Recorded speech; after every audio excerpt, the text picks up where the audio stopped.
ये आकाशवाणी है।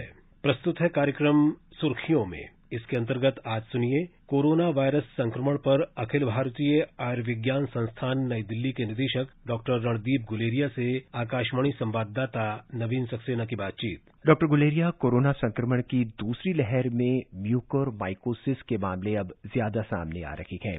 इसका क्या कारण है, पहले तो हम ये भी जानेंगे और आप हमें ये भी बताइए कि म्यूकोरमाइकोसिस को ब्लैक फंगस क्यों कहा जा रहा है। आपकी बात सही है कि अगर हम देखें तो इस दफा सेकेंड वेव में म्यूकोरमाइकोसिस के ज्यादा केसेस रिपोर्ट किए जा रहे हैं। पहले वेव में भी म्यूकोरमाइकोसिस के केसेस देखे गए थे और अगर हम डेटा देखें तो जो सार्स इन्फेक्शन हुआ था 2002-2003 में, तो भी कुछ हद तक म्यूकोरमाइकोसिस के केसेस रिपोर्ट किए गए। तो पहली चीज तो यह है कि म्यूकोरमाइकोसिस है क्या। म्यूकोरमाइकोसिस एक फंगस है जो नॉर्मली मिट्टी में रहता है, एक फंगस जो मिट्टी में ग्रो करता है। कभी कभी जो खराब खाने या चीजें पड़ी होती हैं उसमें आ जाता है और हमारे नॉर्मल हवा में भी कुछ हद तक इसके स्पोर्स आ जाते हैं। नॉर्मल जिस व्यक्ति की इम्यूनिटी ठीक रहे तो उसमें जब ये फंगस उनके नाक या गले में आता है तो हमारी इम्यूनिटी उसको आगे बढ़ने नहीं देती और ये फंगस को खत्म कर देती है। इसलिए अगर म्यूकोरमाइकोसिस हेल्दी व्यक्ति को एक्सपोजर हो तो उसको कोई बीमारी नहीं होती। लेकिन कोविड में 3 चीजें ऐसी हुई हैं जिससे म्यूकोरमाइकोसिस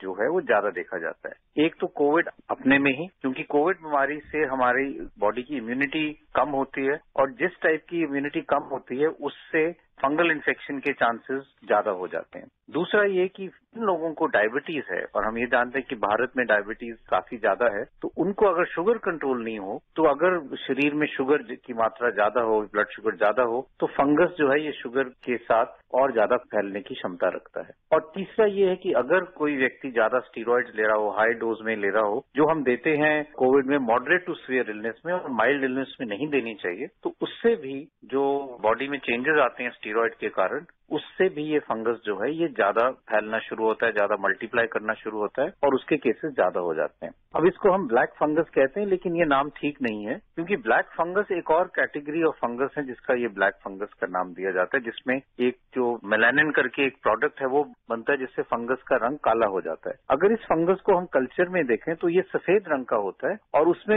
छोटे छोटे ऊपर बिंदी टाइप के काले दाग होते हैं। जैसे आपने सफेद चीज पे थोड़ी सी काली मिर्च डाली हो तो काले काले थोड़े थोड़े बिंदियां आ जाती हैं। ये इस फंगस की पहचान है कल्चर में, लेकिन ब्लैक कलर का नहीं ये होता। लेकिन ये नाम ऐसे पड़ गया ब्लैक फंगस, इसलिए सब लोग इसको ब्लैक फंगस कहते हैं। ये समझना जरूरी है कि जिन लोगों को कोविड है उन लोगों को ध्यान रखना चाहिए, अगर उनको शुगर की बीमारी है तो शुगर अपना पूरा कंट्रोल करके रखें, वैसे भी करना जरूरी है। लेकिन कोविड के पैंडेमिक में अपना शुगर कंट्रोल करना बहुत जरूरी है क्योंकि उससे ये फंगस की इन्फेक्शन के चांसेस बढ़ जाते हैं। और साथ साथ अगर आप स्टीरॉइड ले रहे हैं तो अपने डॉक्टर से सलाह करके ही लीजिए, हाई डोज पे ना लीजिए और जितने दिनों के लिए एडवाइस किया गया है उससे ज्यादा ना लें क्योंकि उससे भी ये फंगस के इन्फेक्शन बढ़ सकते हैं। डॉक्टर गुलेरिया, कोरोना से ठीक होने वाले व्यक्तियों को कितने दिन तक इस म्यूकोरमाइकोसिस का खतरा बना रहता है? जिन व्यक्तियों को शुगर की तकलीफ नहीं है, जिन्होंने स्टीरॉइड का इस्तेमाल नहीं किया, उनको तो बिल्कुल फिक्र नहीं करना चाहिए क्योंकि अभी तक जो भी डेटा आया है हमारे देश से भी, बाहर देशों से भी, उसमें यही देखा गया है कि 95 से 98% जो लोग हैं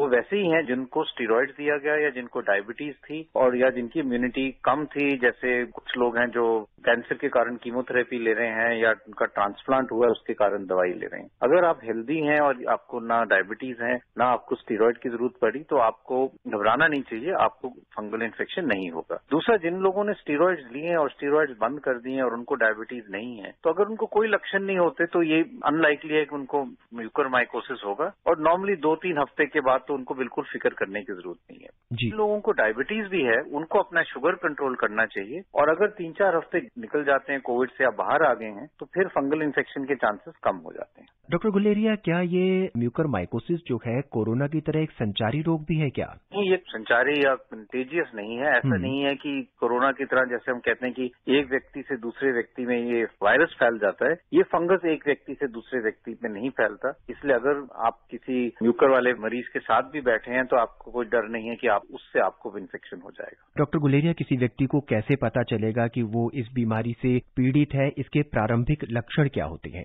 अभी तक जो देखा जा रहा है म्यूकोरमाइकोसिस ज्यादातर साइनसेस में होता है, जिसको हम कहते हैं राइनो ऑर्बिटल सेरेब्रल म्यूकोरमाइकोसिस, यानी कि आपके नाक में पहले वो फंगस आता है जिसके कारण 3-4 लक्षण हो सकते हैं। नाक बंद हो सकता है, नाक में क्रस्टिंग हो सकती है, जैसे नाक से सांस नहीं ले पा रहे हैं, नाक से कुछ सिक्रीशन आने लगती हैं और कभी कभी नाक से खून भी आ सकता है। इसके कारण फिर जब वो साइनस में फैलता है तो सिर में दर्द होने लगती है जो आम दवाई से ठीक नहीं होती। साथ साथ आपके चेहरे पे एक साइड पे सोजिश हो सकती है या चेहरे पे एक साइड पे सुनपन हो सकती है, जो आपको लगेगा कि यहाँ पे जो है छूने से कम लग रहा है। और कभी कभी नाक का स्किन है या आंखों के नीचे जो स्किन है, चमड़ी जो है वो काले रंग की भी हो सकती है। डॉक्टर गुलेरिया, मास्क के गीला होने या एक ही मास्क को बिना धोए बार बार लगाने से भी क्या ये फंगस हो सकता है? अगर आप एक ही मास्क यूज कर रहे हैं और उसको अच्छी तरह से सुखाएं, धूप में उसका यूज जो है इस तरह से करें कि उसमें बहुत गंध ना पड़े, तो वो मास्क आप यूज कर सकते हैं, उससे म्यूकरमाइकोसिस नहीं फैलता है। मैं यही कहूंगा कि अगर आप कपड़े का मास्क यूज कर रहे हैं तो रोज उसको धुलाएं और अच्छी तरह से धूप में सुखा के यूज करें। अगर आप सर्जिकल मास्क यूज कर रहे हैं तो एक दिन के बाद उसको फेंक के फिर नया यूज करें। N95 मास्क जो है वो अगर आप रीयूज करना चाहते हैं तो हम जो लोगों को सलाह करते हैं, जो हम अपने हॉस्पिटल में भी करते हैं, कि हम 4 मास्क जो हैं वो इकट्ठे लेके आपने पहले दिन एक मास्क जो डाला है उसको फिर निकाल के आप एक लिफाफे में डाल के बाहर को रख लें और दूसरा मास्क यूज करें अगले दिन, तीसरा उसके तीसरे दिन, चौथा चौथे दिन, और फिर 5वें दिन पहला वाला मास्क फिर से यूज करें। तो वो 5 दिन बाद आप यूज करेंगे तो वो मास्क जो है वो सूख भी जाएगा और उसमें अगर वायरस है या फंगस है तो खत्म हो जाएगा। तो इस तरह से आप रिसाइकिल करके अपने 4 मास्क जो हैं वो लगभग 20 दिन यूज कर सकते हैं और उसको फिर बार बार यूज हो सकते हैं। डॉक्टर गुलेरिया, इस समय मार्केट में बहुत सी कंपनियां N95 मास्क बना रही हैं, तो हमें कैसे पता चलेगा कि ये मास्क सही है और यही वाकई में ही ओरिजिनल N95 मास्क है जिसे हमें यूज करना चाहिए? मास्क में एक अप्रूवल होता है जिसको हम नॉश करके कहते हैं, ISI भी हम कह सकते हैं। अगर वो अप्रूवल आपके मास्क में लिखा गया है उससे ये पता चल जाता है कि N95 है। कई जो N95 मास्क आते हैं उसमें वो एक आता है कि ये जो है ये NIOSH एक एसोसिएशन है, उससे अप्रूव्ड है ये, और उसके साथ साथ उसमें एक लॉट नंबर भी होगा कि वो डेफिनेटली अप्रूव्ड है। तो उसको देख के आपको ये पता चल जाएगा कि ये डेफिनेटली अप्रूव्ड मास्क है। डॉक्टर गुलेरिया, म्यूकोरमाइकोसिस बीमारी से लोगों को बचाने के लिए इस समय कौन कौन से इलाज उपलब्ध हैं और कोई व्यक्ति अपने आप को इस बीमारी से कैसे बचा कर रख सकता है अपने आप को? 2 चीजें जो सामने आई हैं कोविड-19 में वो यही है कि ज्यादातर 90 to 95% जिन लोगों को ये म्यूकरमाइकोसिस हो रहा है उनको अंडरलाइंग शुगर है जो कंट्रोल नहीं हो रही। तो अगर आपको शुगर की तकलीफ है तो मैं यही कहूंगा कि आप इस टाइम में पूरा अपना शुगर मॉनिटरिंग करें, अपने डॉक्टर से संपर्क करके पूरा दवाई लें जिससे शुगर आपकी ठीक रहे। कई लोगों को पता भी नहीं होता कि उनको शुगर की बीमारी है और जब हम उनकी जांच करते हैं तभी पता चलता है। तो अपना टेस्ट करा लें और अगर शुगर है तो उसकी दवाई पूरी तरह से लें। दूसरा, स्टीरॉइड्स अपनी तरफ से ना शुरू करें। पैनिक रिएक्शन में कई लोगों ने घर पे ही शुरू में ही स्टीरॉइड्स लेने शुरू कर दिए थे जिसके कारण भी उसके साइड इफेक्ट्स ज्यादा होने लगे थे। तो ये भी बहुत जरूरी है। और अगर आपको कोई भी ऐसे लक्षण हो जो मैंने अभी बताए हैं तब डॉक्टर को इमीडिएटली संपर्क करें। वो एक नाक से दूरबीन करके नेजल एंडोस्कोपी करके देख सकते हैं अंदर की फंगस है या नहीं है। उसका एक स्क्रेपिंग या बायोप्सी भी ले सकते हैं जो हम एक स्टेन करते हैं, KOH स्टेनिंग हम कहते हैं, जिससे पता चल जाता है कि आपको म्यूकर है या नहीं। और अगर जल्दी डायग्नोज हो जाए तो दवाई से भी और कभी कभी थोड़ी सर्जरी करके वो फंगस को निकाला भी जा सकता है। डॉक्टर गुलेरिया, संक्रमण अब धीरे धीरे कम हो रहा है, लेकिन कोरोना के जो पोस्ट कोरोना इफेक्ट है वो अब मरीजों में ज्यादा देखे जा रहे हैं। ऐसे में वो कौन कौन से इफेक्ट हैं जो मरीजों में ज्यादा देखे जा रहे हैं और उसके लिए अब हमें क्या करना होगा? जैसे जैसे अब संक्रमण कम हो रहा है, हमारे केसेस भी कम हो रहे हैं, तो अब ये चिंता शुरू होती है कि अब इसके बाद जो पोस्ट कोविड के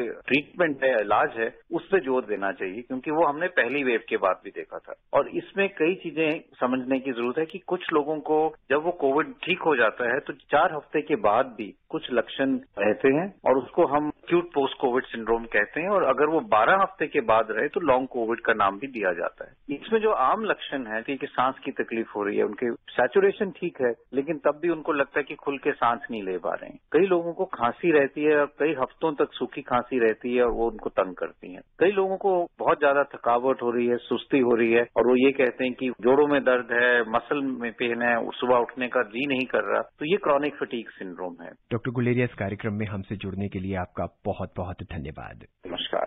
अभी आप सुन रहे थे कोरोना वायरस संक्रमण पर अखिल भारतीय आयुर्विज्ञान संस्थान नई दिल्ली के निदेशक डॉक्टर रणदीप गुलेरिया से आकाशवाणी संवाददाता नवीन सक्सेना की बातचीत। ये कार्यक्रम आकाशवाणी के समाचार सेवा प्रभाग द्वारा प्रस्तुत किया गया। इसे आप हमारे mobile app news on AIR पर भी सुन सकते हैं। इस कार्यक्रम के संबंध में अपनी प्रतिक्रिया आप हमें ईमेल कर सकते हैं। पता है AIR@nsdtalks@gmail.com। ये कार्यक्रम फिर से सुनने के लिए लॉग ऑन करें हमारी वेबसाइट newsonair.com।